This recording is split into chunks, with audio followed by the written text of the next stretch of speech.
Hello friends, welcome to my mini blog. ఈరోజు మంచి రెసిపీతో మీ ముందుకు వచ్చాను. సో ఈరోజు బ్లాగ్ ఏంటంటే ఎగ్ దమ్ బిర్యానీ. సో చాలా బాగుంటుంది ఫ్రెండ్స్. ఒక్కసారి మీరు ఇంట్లో ప్రిపేర్ చేయండి. సో ముందుగా మన ఛానల్ని సబ్స్క్రైబ్ చేసుకోండి ఫ్రెండ్స్, ఎవరైతే చూస్తున్నారో. సో స్టార్ట్ చేద్దామా? ఈ ఎగ్ బిర్యానీ రెసిపీ ఎలా ప్రిపేర్ చేద్దామో చూద్దాం రండి.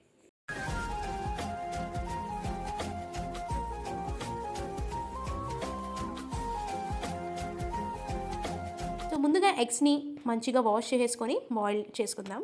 సో నేను ఇక్కడైతే 4 ఎగ్స్ తీసుకున్నాను ఫ్రెండ్స్. మీరు ఎన్ని కావాలంటే అన్ని తీసుకోవచ్చు. సో 4 ఎగ్స్ తీసుకున్నాను కాబట్టి 4 ఆనియన్స్ తీసుకుంటున్నా.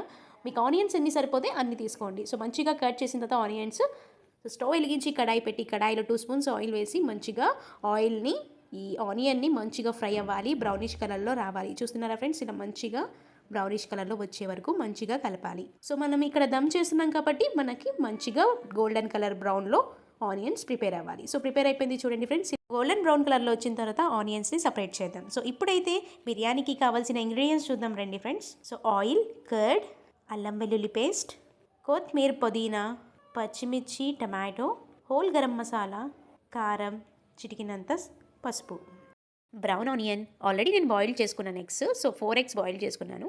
అండ్ ఇప్పుడు ఎగ్ మసాలా ప్రిపేర్ చేద్దాం. సో కడాయిలో పెరుగు వేయండి, ఆనియన్స్, అల్లం వెల్లుల్లి పేస్ట్, హోల్ గరం మసాలా, కారం, పసుపు, టమాటో, పచ్చిమిర్చి, పుదీనా, కొత్తిమీర, కొంచెం ఆయిల్ వేయండి. ఆయిల్ వేసాక మొత్తాన్ని మంచిగా ఒక్కసారి మొత్తం మసాలా మొత్తం పట్టేలాగా కలిపేయండి. సో చూస్తున్నారా ఫ్రెండ్స్, ఇలా మంచిగా కలపాలి ఈ ఎగ్ మసాలా. సో దాని తర్వాత ఇలా మంచిగా మొత్తం పట్టేలాగా మసాలా మొత్తం కలిపిన తర్వాత ఎగ్స్ని దాంట్లో వేసేయండి. ఎగ్స్ని వేసాక మంచిగా మొత్తాన్ని ఒక్కసారి కలిపేయండి. చూసారా ఫ్రెండ్స్, ఇలా మంచిగా మొత్తం మసాలాని పట్టాలి. సో స్టవ్ వెలిగించి ఈ కడాయిని సిమ్లో పెట్టేయండి. సో కుక్ అయిన తర్వాత మనం చూద్దాం. ఈ లోపు మనం రైస్ని బాయిల్ చేసుకుందాం. సో రైస్ని బాయిల్ చేసుకున్నప్పుడు వాటర్లో చూడండి ఈ హోల్ గరం మసాలా అన్నీ వేయాలి. ఈ లోపు ఎసరు వచ్చే వరకు సో ఇది ఫుల్ సిమ్లో పెట్టి ఇటువైపు ఒకసారి కర్రీ చూద్దాము ఎలా ప్రిపేర్ అయ్యిందో. సో అయిపోయింది ఫ్రెండ్స్, మంచిగా కుక్ అయిపోయింది. చూస్తున్నారా ఫ్రెండ్స్, ఇలా మంచిగా ఎగ్ మసాలా మనకి ప్రిపేర్ అయిపోయింది. చూసారా ఫ్రెండ్స్, మన ఎగ్ మసాలా ప్రిపేర్ అయిపోయింది. సో ఎగ్ మసాలా ప్రిపేర్ అయిపోయింది. ఎగ్స్ని సపరేట్గా తీసుకుందాం. ఇలా సపరేట్ తీసుకున్నాక మనం ఇప్పుడు దమ్ చేస్తున్నాం కాబట్టి గ్రేవీ ఒక్కసారి మొత్తం కలిపేసి స్టవ్ ఆఫ్ చేసేయండి. సో ఎసరు వచ్చే వరకు మనం కప్ రైస్ తీసుకొని బాస్మతి రైస్ని ఇక్కడ కప్ బాస్మతి రైస్ తీసుకున్నాం. సో వాటర్లో మంచిగా వాష్ చేసిన తర్వాత మనకి ఇక్కడ ఎసరు వచ్చేస్తుంది ఫ్రెండ్స్. చూడండి వచ్చేసింది, మన ఎసరు వచ్చేసింది. సో వాటర్లో వాష్ చేసుకున్న మన బాస్మతి రైస్ దీంట్లో కలిపేద్దాం. దీంట్లో స్లోగా వేయండి. చూడండి మంచిగా కుక్ అవుతుంది. సో స్లోగా వేసిన తర్వాత ఒక్కసారి మొత్తం కలిపేయండి. కలిపి అలాగా సిమ్లో పెట్టేయండి. సో కలిపిన తర్వాత కొంచెం టీ స్పూన్ ఆయిల్ వేయండి. ఆయిల్ వేయడం ఏంటంటే మనకి రైస్ మొత్తం పొలకలుగా మంచిగా వస్తుంది. సో చూస్తున్నారు ఫ్రెండ్స్, మనకి కుక్ అయిపోయింది. ఎసరు కూడా వచ్చేసింది, మంచిగా మరుగుతుంది. సో రైస్ కూడా కుక్ అయిపోయింది. ఇలా కుక్ అయినట్టు కనిపిస్తే మనం తీసేసుకోవచ్చు. సో రైస్ని సపరేట్గా తీసుకున్న తర్వాత ఇప్పుడు ఎగ్ మసాలా, ఇప్పుడు మనం దమ్ చేస్తున్నాం కాబట్టి ఎగ్ మసాలా ఉంది కదా, కొంచెం గ్రేవీ సపరేట్ తీసుకుని కడాయిలో కొంచెం ఉంచుకొని పైన రైస్ వేయండి. తర్వాత మళ్ళీ గ్రేవీ వేయండి. చూసారా ఫ్రెండ్స్, మళ్ళీ రైస్ వేయండి. చిన్న నిమ్మకాయ తీసుకొని నిమ్మకాయ కూడా వేయండి.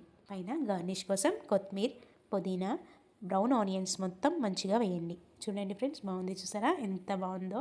మీరు ప్రిపేర్ చేయండి, చాలా బాగుంటుంది ఇంట్లో. సో ప్రిపేర్ చేశాక కామెంట్ చేయండి, బాగుంటుంది ఫ్రెండ్స్. సో ఇలాగా మంచిగా గార్నిష్ చేశాక నా దగ్గర అయితే కుంకుమ కలర్ లేదు. సో నేనైతే రెడ్ కలర్ తీసుకున్నా, ఇలాగా వేసుకుంటున్నాను నేను. మీరైతే ఏ కలర్ వేసుకుంటే ఆ కలర్ వేసుకోవచ్చు, కుంకుమ కలర్ కూడా వేసుకోవచ్చు. టీ స్పూన్ నెయ్యి వేయండి పైన గార్నిష్ కోసం, చాలా బాగుంటుంది. సో అయిపోయిన తర్వాత స్టవ్ వెలిగించి సిమ్లో పెట్టండి. చూడండి ఎంత బాగుంది, చూసారా. ఇంకా మీరు ఏం కలపకండి. సో మంచిగా టేస్టీగా ఎగ్ బిర్యానీ రెడీ అయిపోయింది. ఎగ్ దమ్ బిర్యానీ ఒక్కసారి మొత్తం కలుపుకున్నాక అప్పుడు పైన మనం ఎగ్ వేసుకోవాలి. సో ముందుగానే ఎగ్ వేస్తే మనకి ఇరిగిపోతుంది. సో మొత్తం అయిన తర్వాత అప్పుడు మనకి చూడండి, wow, egg dum biryani prepare అయిపోయింది. చాలా ఎమ్మీగా ఉంటుంది.